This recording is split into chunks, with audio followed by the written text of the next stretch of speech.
Dang. Look at the size of this engine.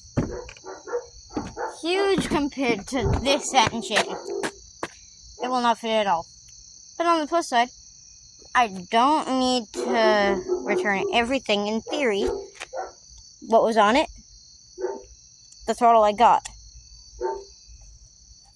Them next to each other. Look at the grip. Look at this. Doesn't look the same, right? Open gap, open gap.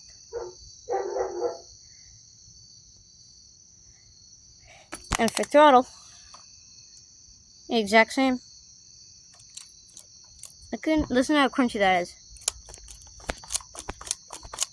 Versus this will be smooth. So I am keeping the throttle and the kill switch.